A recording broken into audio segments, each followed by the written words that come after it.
Bonjour à tous, c'est Baptiste Tuto pour un nouveau tuto et mon premier tuto du coup. Alors je suis en compagnie d'Arthur qui est le webmaster de notre magnifique site internet. Donc regardez, c'est ça. Vous tapez blender-fr.net76.net. Lien dans la description. Le lien sera dans la description parfaitement. Donc le site n'est pas totalement fini mais il est en très très bonne voie.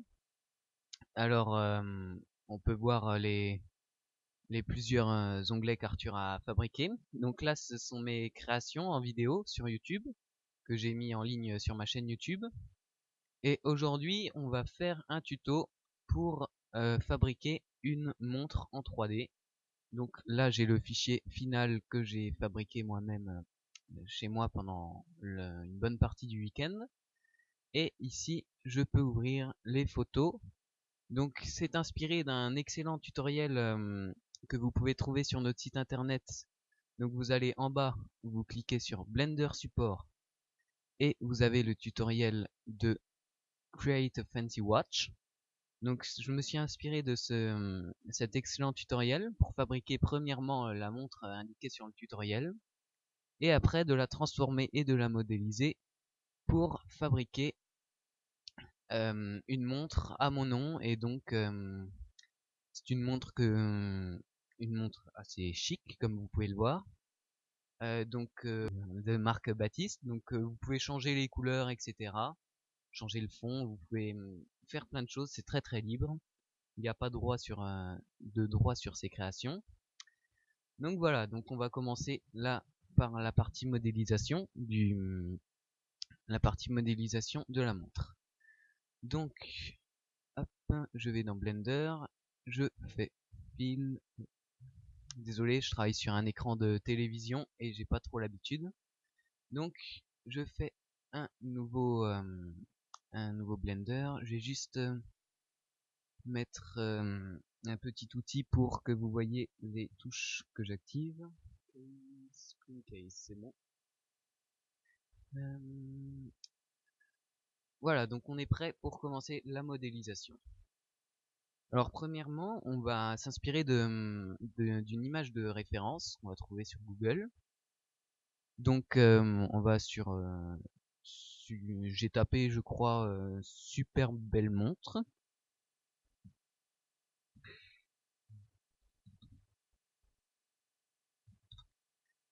Hop, voilà. Et là on trouve facilement, voilà, c'est celle-là que j'ai prise. Donc c'est sur un blog, j'ai prise cette montre-là que j'ai essayé de modéliser, mais ça reste très très libre. Vous voyez, j'ai pas fait exactement au détail près la même montre. Donc on va commencer déjà par la modélisation de tout ce qui est la montre en elle-même, et après on fera le bracelet. Donc pour modéliser la montre en elle-même, on supprime le cube de départ, on fait Maj A, ajouter un cylindre. Voilà, on a ici. On appuie sur 5 pour passer en vue orthogonale. On le scale. Hop. Voilà, à peu près comme ça. On appuie sur Tab pour passer en Edit Mode, Z pour passer en mode fil de fer. Et avec la touche B, on va sélectionner toutes les vertex du haut comme ça, qu'on extrude à l'aide de la touche E. Alors, attendez, je fais une petite pause. Je m'incruste dans le micro. Juste, explique-nous tout ce vocabulaire. Ah bah... mais non, mais ils doivent savoir hein, normalement. Ouais, alors j'ai oublié de préciser, comme mon ami Arthur me l'a fait très très brillamment remarquer, que ce tutoriel s'adresse à des personnes ayant déjà quelques capacités sur Blender et sachant modéliser. Voilà. Donc je continue la modélisation. On scale le cylindre comme ça, on le déplace un petit peu. Voilà, ça nous donne en gros l'armature de la montre. Pour faire la surface qui se trouve ici, toute la surface ici, on va utiliser une méthode qui consiste à extruder. Hop, vous faites un clic droit et vous le déplacez en bas, comme ça. Donc comme ça, quand on regarde ici, voilà, ça ressemble un petit peu à une montre. Je vais peut-être moins le déplacer, un petit peu comme ça, voilà, à peu près comme ça. Donc on a notre petite montre, voilà. On va lui ajouter un modificateur, un subsys modificateur, subdivision de surface, qu'on va mettre en 2 ou en 3 selon votre ordinateur. Donc plus votre ordinateur est rapide, plus vous pouvez le mettre à un niveau élevé. Donc comme moi j'utilise l'ordinateur très performant d'Arthur en ce moment, et ben je mets 3, mais si vous avez un ordinateur un petit peu moins performant, je vous conseille plutôt de mettre 2. Ce serait plus pratique. Donc on ajoute des link cuts en utilisant CTRL R comme ça, voilà, à peu près ici, une autre ici, une autre ici, hop, là, voilà, ici, à peu près ici. Et pour cette link cut, on va faire un petit réglage pour la modélisation, oui. Vous voyez là, vous avez une ligne ici et une ligne un petit peu plus haute. Donc vous prenez la ligne ici, vous appuyez sur Alt et vous cliquez à peu près ici. Donc ça va sélectionner la surface, et pour que ça rende un bon matériel, on va appuyer sur Maj E et vous le sélectionnez à 1, comme ça. Vous verrez plus tard à quoi ça sert, je vais vous expliquer. Voilà, donc là on a à peu près notre... oui, ça fait la forme très globale de la montre. Donc après, on va modéliser les petites touches là qui permettent un chronomètre, je suppose. Donc on va en vue du haut, donc number pad 7. Et on fait Maj A, Mesh, Cylinder, qu'on tourne à l'aide de la touche R à 90 degrés. Voilà. On le scale. Hop, on le déplace. On le scale encore. On le déplace. Voilà. Donc là, on va modéliser ce petit bitonio là. Hop, on passe en vue du haut. CTRL R. Voilà, ici. On va sélectionner toutes les vertex du haut comme ça. On va... attendez, j'ai un doute. Non, c'est les vertex du bas qu'on va extruder. Donc, on appuie sur A pour désélectionner. On sélectionne toutes les vertex du bas qu'on va extruder. Hop, et scale. Voilà, comme ça. Ça nous fait un petit bitonio pour chronométrer.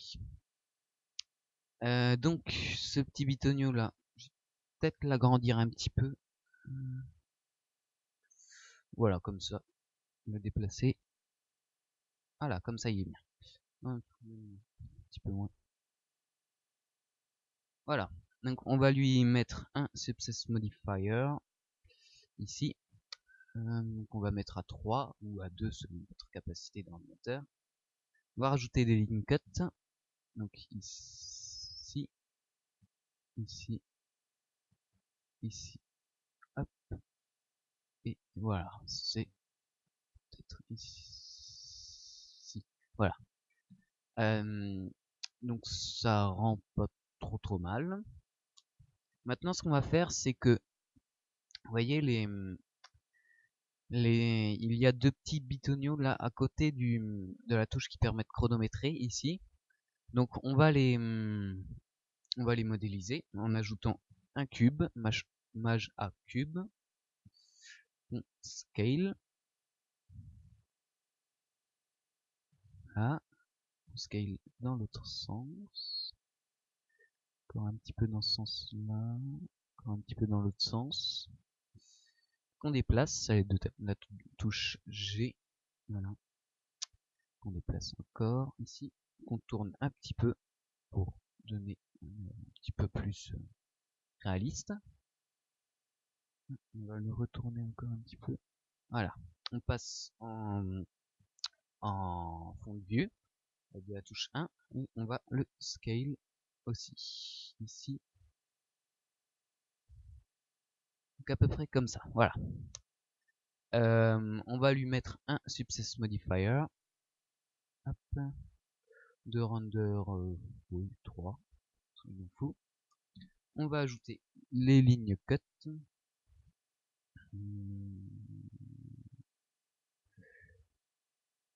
Là. Ici. Voilà, comme ça. Peut-être j'ai en rajouté une autre. Donc c'est que les lignes cut c'est de l'à peu près, hein, vous voyez, c'est avec de la subdivision de surface, ça, comme son nom l'indique, ça subdivise. Ça rend un effet plus smoothé, plus lisse. Parce que regardez par exemple, si j'applique pas la subdivision de surface ici, hop, vous voyez vraiment le changement. Donc voilà, c'est vraiment important de les mettre. Voilà, donc ce petit bitonio là, on va lui appliquer un autre modifier qui s'intitule miroir sur le x-axis, et object miroir, on va sélectionner non, désolé, fausse manip. Si c'est le cylinder 1, donc on sélectionne cylinder 001. Voilà, on va mettre en X. Donc là, vous voyez, on a modélisé le petit chronomètre en haut. Je me demande si... On verra après. Peut-être que la taille de ce chronomètre est un petit peu trop grosse. Donc maintenant, on va modéliser les deux autres petits sur le côté ici. Donc vous allez voir, c'est très simple. On va se contenter de dupliquer ça, donc en utilisant la touche Maj D. Voilà, le déplacer, le tourner, le déplacer et le scaler. Hop.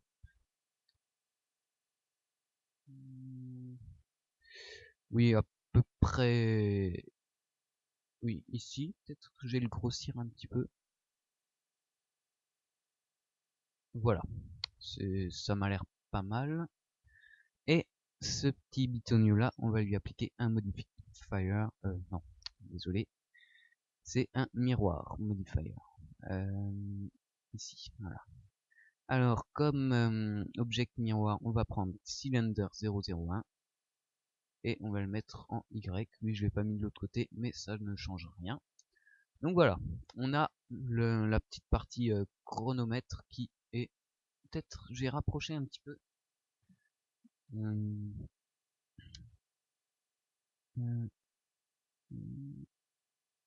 Voilà. Donc la partie chronomètre est modélisée.